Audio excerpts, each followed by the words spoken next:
Welcome back to మాటే మంత్రం Telugu audio stories. అందరికీ నమస్కారం అండి.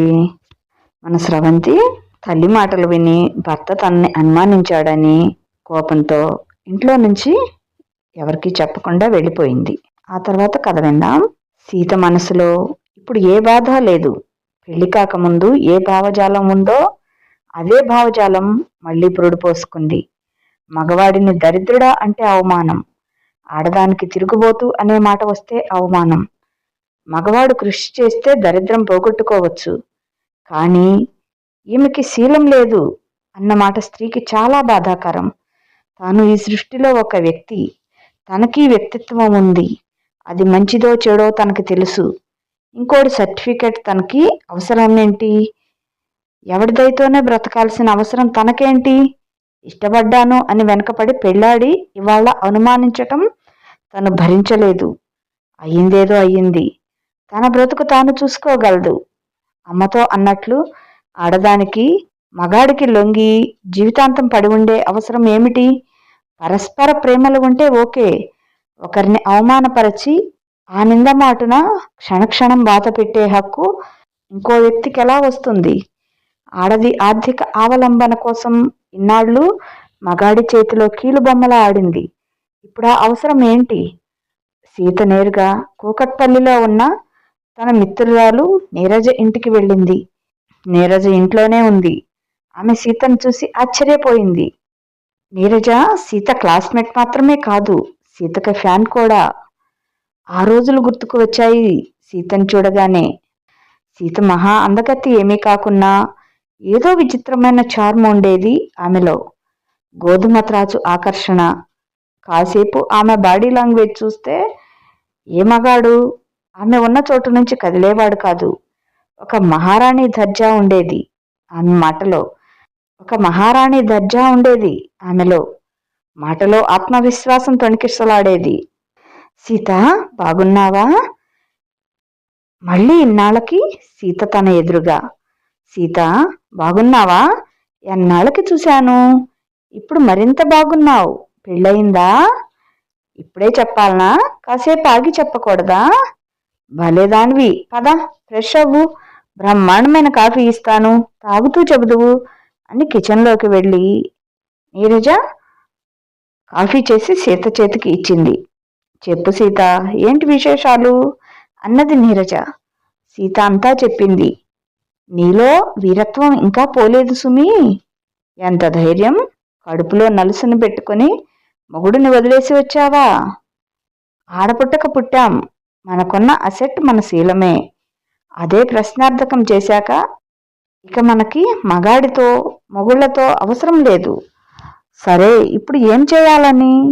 మీ మమ్మీ ఇక్కడ చాలా పవర్ఫుల్ అని తెలుసు. ఎన్నో సమాజ సేవా కార్యక్రమాలు చేస్తుంది కదా. నేనున్న పరిస్థితి అధిగమించాలంటే కొన్నాళ్ళు నీ సాయం నాకు కావాలి. ఏం చేయాలి చెప్పు, కాదనను. నాకు చిన్న జాబ్, మరో చిన్న షెల్టర్. నువ్వు చేస్తావో మీ అమ్మ చేత చేయిస్తావో నాకు తెలీదు. కావాలి సీత అంది. ఓ అదెంత?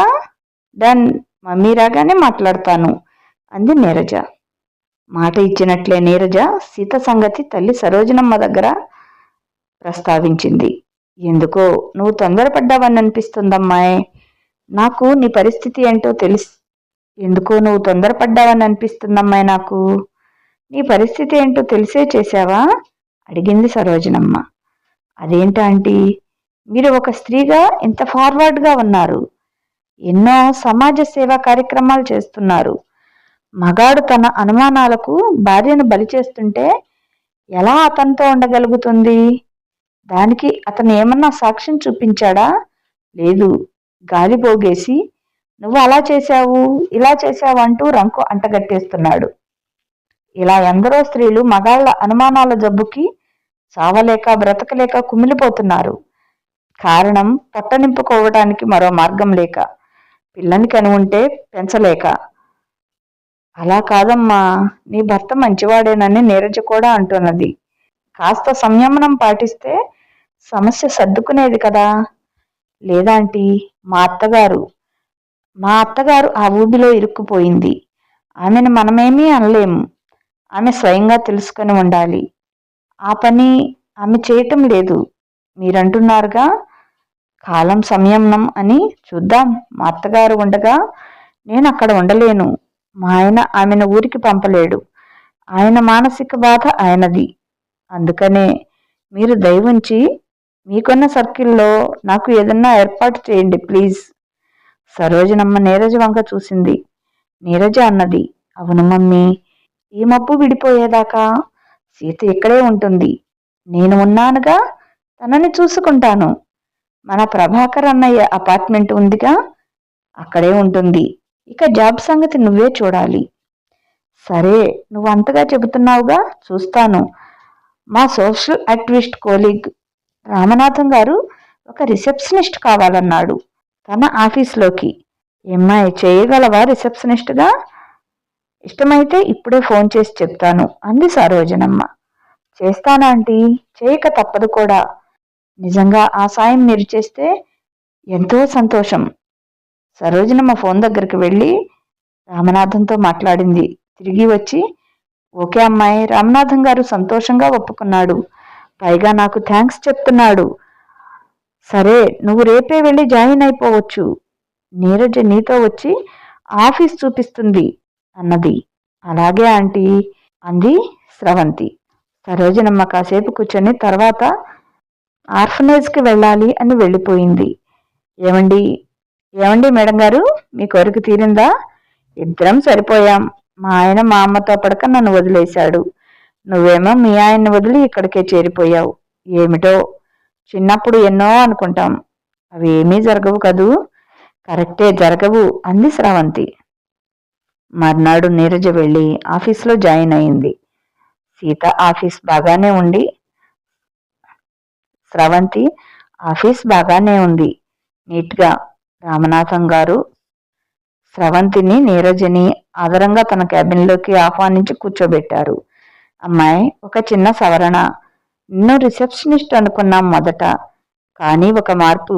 నిన్ను అకౌంట్ సెక్షన్స్లో వేస్తున్నా. ఇక్కడ అందరూ అమ్మాయిలే వర్క్ చేస్తున్నారు.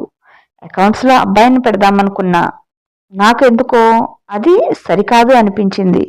అకౌంట్స్ నువ్వు చూసుకో, రిసెప్షన్లో వేరే పెడతానులే. అకౌంటెంట్ జీతం ఎక్కువేలే. ఓకే అన్నాడు రామనాథం గారు. మీ ఇష్టమండి అన్నది స్రవంతి. ఇప్పుడు తనకు కావాల్సింది ఒక ఆధారం. సార్, ఒక చిన్న రిక్వెస్ట్. మా నాన్నగారు ఊర్లో ఉన్నారు. ఆయన్ని ఇక్కడికి తెచ్చుకోవాలి. మీరు 2 రోజులు నాకు స్పేస్ ఇవ్వాలి అన్నది సీత. అలాగేనమ్మా, వెళ్ళి తెచ్చుకో. పెద్దాయన అక్కడ, నువ్వు ఇక్కడ ఇబ్బంది కదా అన్నాడు రామనాథం గారు. ఆయనకి థ్యాంక్స్ చెప్పి సీతా నీరజ బయటికి వచ్చారు. మర్నాడు ఉదయమే స్రవంతి ఊరికి బయలుదేరింది. ఇక్కడ రాఘవయ్య కూతురు వచ్చి చాన్నాళ్ళయింది, ఇంకా రాలేదే అని ఆందోళన పడుతున్నాడు. రామయ్యకి ఒకసారి రమ్మని కబురు పెట్టాడు. ఆయన హడావుడిగా వచ్చారు. ఏంట్రా రాఘవ, రమ్మన్నావు? ఒంట్లో బాగాలేదా అన్నాడు రామయ్య. అది కాదురా, అమ్మాయి రాలేదురా. నాకు మనసులో ఏదో భయం. ఒక్కసారి వెళ్ళొద్దాం అమ్మాయి ఇంటికి. సర్లే, పోదాంలే, ఆటో మాట్లాడుకొస్తా ఉండు అంటూ బయటికి వెళ్ళి ఆటో మాట్లాడి తెచ్చాడు. ఇద్దరూ వేణు ఇంటికి చేరారు. వేణు లేడు. నాగలక్ష్మి బయటికి వచ్చి, ఓ మీరా, ఏంటి తమరే దయచేశారు? అబ్బాయి ఇంట్లో లేడు అన్నది. పర్వాలేదులేమ్మా, అమ్మాయిని ఒకసారి చూసిపోదామని వచ్చా అన్నాడు రాఘవయ్య. ఆ మహా అమ్మాయి, కట్టబెట్టారు మా కొంపకి. ఆవిడ మొగుడు మీద అలిగి ఇల్లు వదిలిపోయిందిగా. ఎక్కడికి పోయిందో ఇంతవరకు అజాపజా లేదు. అబ్బాయి ఎక్కడికి పోయిందో కనుక్కోవటానికి నానా పాటలు పడుతున్నాడు. ఆఫీస్కి కూడా పోవటం లేదు 2 రోజులుగా అన్నది నాగలక్ష్మి. ఏంటమ్మా నువ్వు అంటున్నది? అమ్మాయి ఇంటి నుంచి వెళ్ళిపోయిందా? ఏంట్రా రామా, ఈమె ఎలా అంటున్నది? నిజమేనా నా బిడ్డ? ఏంటమ్మా ఇంత నింపాదిగా చెప్తున్నావు? ఏమైంది అసలు? నీ కూతురు మా చుట్టాలబ్బాయితో చనువుగా ఉంటుంది. నేను జాగ్రత్త చెప్పాను. మా అబ్బాయికి బాధ ఉండదా? వాడేదో అన్నాడు. అంత మాత్రానికి ఇల్లు వదిలిపోవాలా? పోతే పోయింది, ఫలానా చోటికి పోతున్నా అని చెప్పి చావచ్చుగా. మాకొచ్చింది చావు అన్నది నాగలక్ష్మి.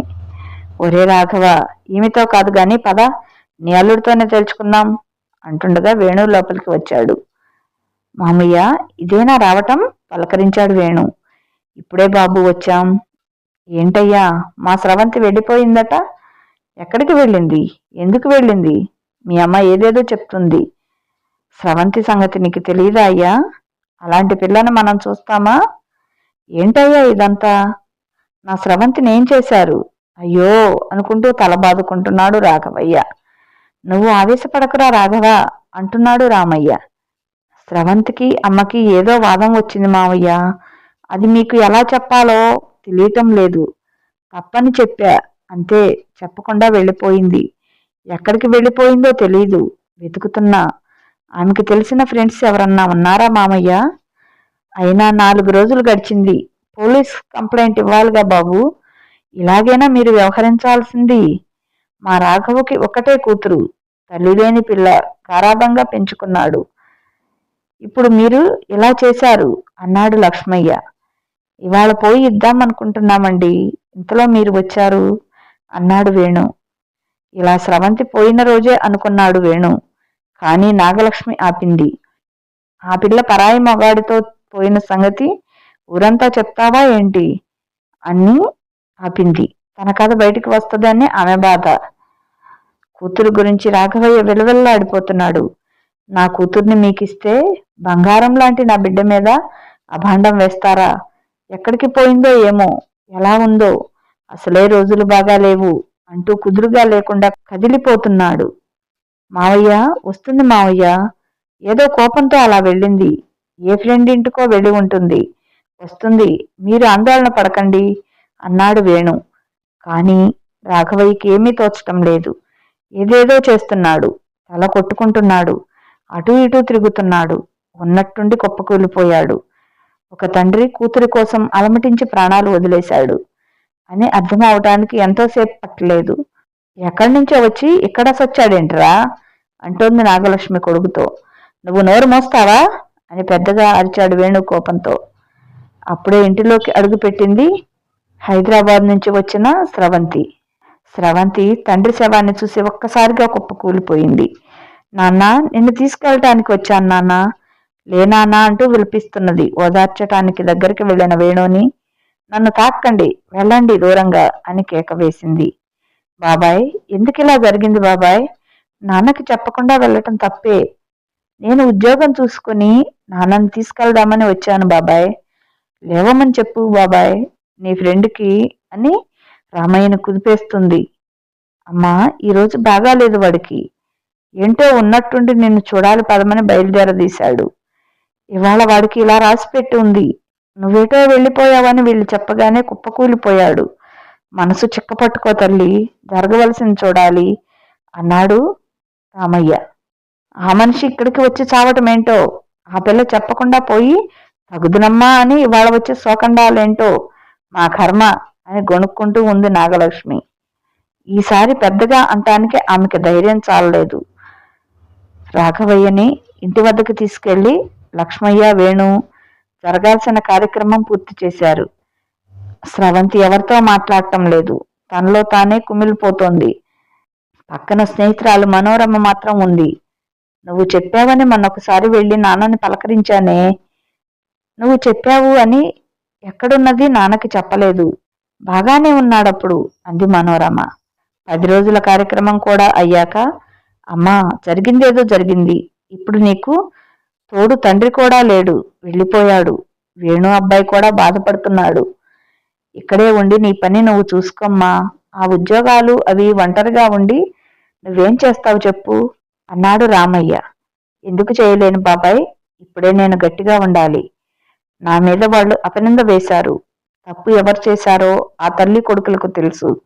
నన్ను బలి చేశారు కాదు, చేశామని అనుకుంటున్నారు. ఇప్పుడే నన్ను నేను ప్రూవ్ చేసుకోవాలి అంది స్రవంతి.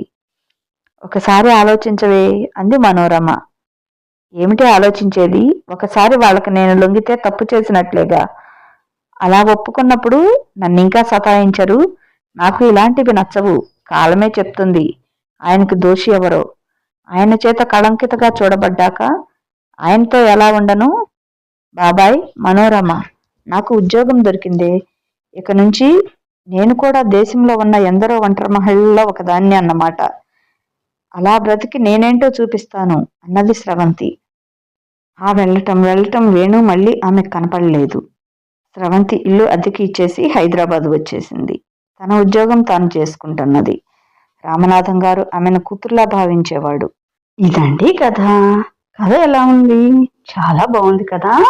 ఈ కథ మీకు నచ్చినట్లయితే తప్పనిసరిగా ఒక లైక్ ఇవ్వటం మర్చిపోవద్దు. అలాగే మీ అమూల్యమైన అభిప్రాయాన్ని ఓ చిన్న కామెంట్ ద్వారా తెలియచేయండి. నాకు సంతృప్తిగా ఉంటుంది. నా ఛానల్ సబ్స్క్రైబ్ చేసుకొని చదవటం మాత్రం మర్చిపోవద్దు. లైక్ ఇవ్వటం అస్సలు మర్చిపోవద్దు. ఉంటాను. బాయ్. మీ లక్ష్మీ ఘంట.